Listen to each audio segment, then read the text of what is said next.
नमस्ते। आप सभी का स्वागत है NET JRF crash course by Vedamrita. पिछले लंबे समय से वेदामृता द्वारा एक नेट जेआरएफ क्रैश कोर्स चलाया जा रहा है। आज हम अध्ययन कर रहे हैं वन लाइनर का, अर्थात क्वेश्चन होगा उसका एक शब्द या एक लाइन में उसका आंसर होगा, जिससे एग्जाम के समय में बहुत ज्यादा आपको हेल्प मिल सके, इसकी सहायता मिल सके। तो चलिए प्रारंभ करते हैं। 1000 शाखाएं किस वेद में बताई गई हैं? तो सामवेद में 1000 शाखाएं बताई गई हैं। सामवेद में कुल कितने मंत्र हैं? 1875। ऋग्वेद में कितनी ऋचाएं हैं? कुल ऋचाएं 10,580 हैं और कुल मंत्र की बात करें तो 10,589 मंत्र हैं। यजुष का अर्थ यज्ञ होता है। सबसे बाद में किस वेद की रचना हुई? अथर्ववेद की। अथर्ववेद सबसे बाद में रचित किया गया है। ऋग्वेद के सप्तम मंडल की रचना वशिष्ठ जी ने की। और यजुर्वेद की प्रमुख शाखाएं कितनी हैं? 5 हैं। यजुर्वेद मूलतः कौन सा ग्रंथ है? कर्म कांड का ग्रंथ यजुर्वेद है। सामवेद का उपवेद गंधर्व वेद। ऋग्वेद में कुल कितने सूक्त हैं? 1028। कठ शाखा कठोपनिषद यजुर्वेद से संबंधित है। यजुर्वेद के कुल कितने भाग हैं? शुक्ल यजुर्वेद कृष्ण यजुर्वेद 2 भाग हैं। अथर्ववेद में कुल कितने कांड हैं? तो 20 कांड हैं। यजुर्वेद में मंत्रों की संख्या कितनी है? 1975। सामवेद की बात करें तो 1875 थी सामवेद में, यजुर्वेद में 1975 है। भारतीय संगीत का मूल वेद सामवेद है। सामवेद के ऋषि कौन है? आदित्य जी। अर्थात संसार का सबसे प्राचीन ग्रंथ है वेद। अथर्ववेद को कितने ईसा पूर्व माना जा सकता है? 1000 से 1500 ईसा पूर्व। अथर्ववेद को अन्य किस नाम से जाना जाता है? ब्रह्मवेद, महिवेद, वैजव और अथर्वा अंगिरस।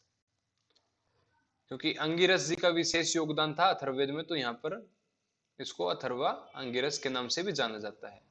यजुर्वेद में जू का अर्थ क्या है? आकाश। वृहदारण्यक उपनिषद किस वेद से संबंधित है? तो यजुर्वेद से है। अथर्व शब्द का अर्थ अकंपन होता है।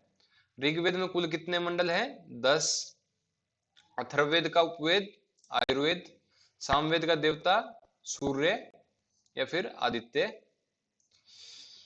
ऋग्वेद सूक्त में किसकी स्तुति की गई है? देवताओं की। ऋग्वेद के जो अध्याय हैं वो किस चीज में विभक्त हैं? वर्गों में। ऋग्वेद के 8वें मंडल में जो हस्तलिखित प्रतियां के प्रशिष्ट मिले हैं उसको खील कहा जाता है। अथर्ववेद के अंदर जो विवाह प्रार्थनाएं हैं वो 14वें कांड में है। नरेंद्र नाथ दत्त बचपन में किसका नाम था? स्वामी विवेकानंद जी का नाम था। रामकृष्ण मिशन की स्थापना स्वामी विवेकानंद जी ने की थी। रामकृष्ण परमहंस के बचपन का नाम गदाधर था। और जो नरेंद्र थे अर्थात स्वामी विवेकानंद ने गेरुआ वस्त्र धारण किस उम्र में किए? 25 वर्ष की उम्र में गेरुआ वस्त्र धारण कर लिए थे। रामकृष्ण परमहंस के माता का नाम क्या था? चंद्रमणि देवी। लॉर्ड कर्जन के वंग भंग योजना के खिलाफ किसने सक्रिय रूप से भाग लिया था? तो श्री अरविंदो घोष जी ने। किस वेद में लंबे जीवन के लिए मंत्र व उपचार का वर्णन है? अथर्ववेद में।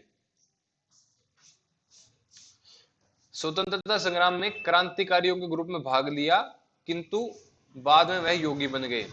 श्री अरविंदो घोष 1908 में यह क्रांतिकारी में भाग लेते हुए जेल चले गए थे।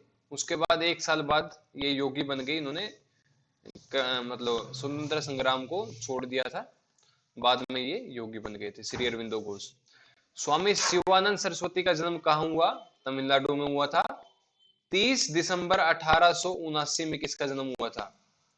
30 दिसंबर 1879 में महर्षि रमन जी का। स्वामी दयानंद सरस्वती जी ने आर्य समाज की स्थापना किस वर्ष में की थी? 1875 में। लगभग 7 अप्रैल का दिन था वो 1875। 1 वर्ष तक अलीपुर जेल में कौन कैद रहे थे? श्री अरविंदो घोष कैद रहे थे। 1957 में टीएम आंदोलन किसने प्रारंभ किया? महर्षि महेश योगी जी ने। 1955 में 1953 से लेकर के 1955 तक इन्होंने मौन व्रत धारण किया था। 1957 में इन्होंने ये भावातीत ध्यान का आंदोलन प्रारंभ किया था। महर्षि दयानंद सरस्वती के जी का जन्म कब हुआ था? 12 फरवरी 1824 को। किसके द्वारा लिखी गई आसन प्राणायाम मुद्राबंध नामक पुस्तक प्रसिद्ध है?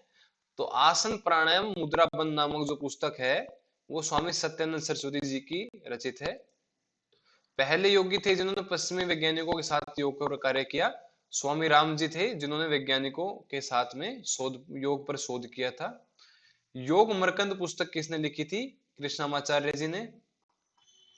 महर्षि महेश योगी जी ने ज्योतिर्मठ शंकराचार्य के सानिध्य में कितने वर्ष तक शिक्षा ग्रहण की थी?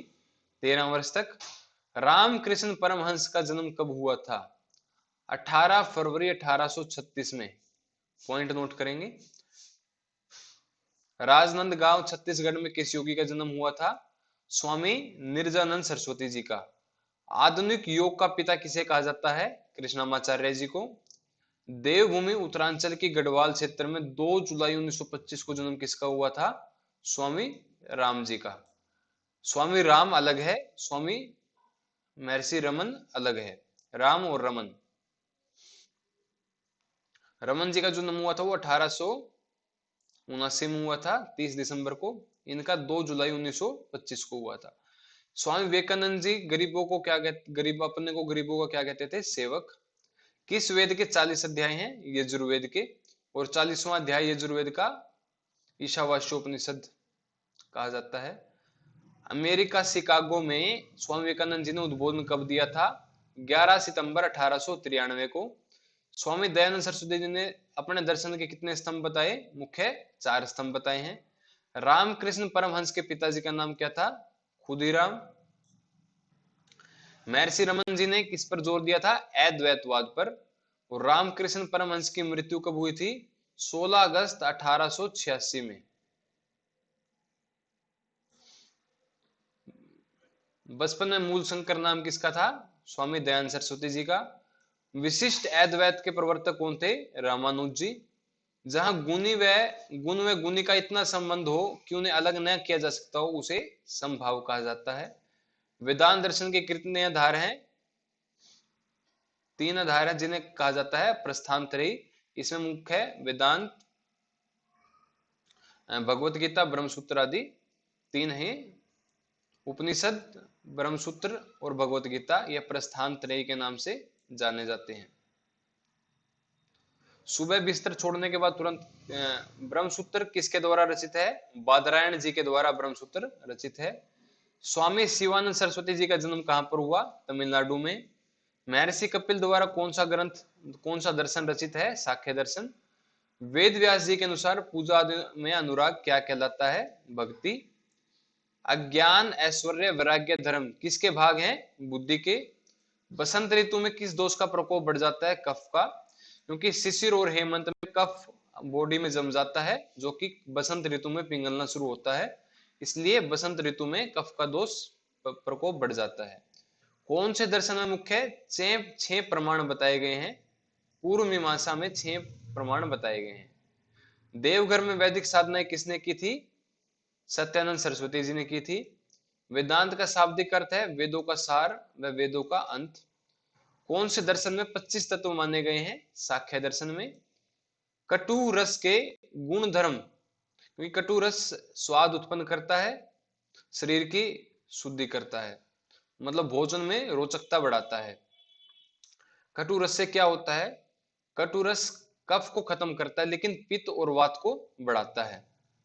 अहर्त दर्शन के नाम से जाना जाता है जैन दर्शन। जैन दर्शन में कर्म के कितने भेद हैं? 8। दर्शन शब्द का सामान्य अर्थ है देखने का माध्यम, साधन या देखना। आयुर्वेद के अनुसार जीवन के कितने उपस्तंभ हैं? 3। आहार, निद्रा और ब्रह्मचर्य। छींकना व श्वास तंत्र में अवरोधों को दूर करता है कृकल उपप्राण। किस प्राण की सिद्धि से व्यक्ति हवा में उड़ सकता है? तो उड़ान प्राण की सिद्धि से। कार्य में कारण का पहले से विद्यमान होना किसका सिद्धांत है? सत्कार्यवाद का। मांस, मदिरा, मुद्रा, मत्स्य, मिथुन तंत्र योग में क्या कहलाते हैं? मकार, पंच मकार इसे कहा जाता है। न्याय दर्शन जो है ये किस भाषा का शब्द है? संस्कृत का है। वितर्कवाद में कौन से दो महर्षि माने गए हैं? जैमिनी और बादरायण। शरद ऋतु में किस आहार का प्रयोग नहीं करना चाहिए? मैदा से बने आहार का सेवन नहीं करना चाहिए। वेदांत दर्शन की कितनी मुख्य शाखाएं हैं? 3। भारतीय योग साहित्य की आत्मा किसे कहा जाता है? भगवत गीता को। बादरायण जी जो थे वो अद्वैतवादी थे। मंत्र योग की चर्चा किस वेद में की गई है? ऋग्वेद में।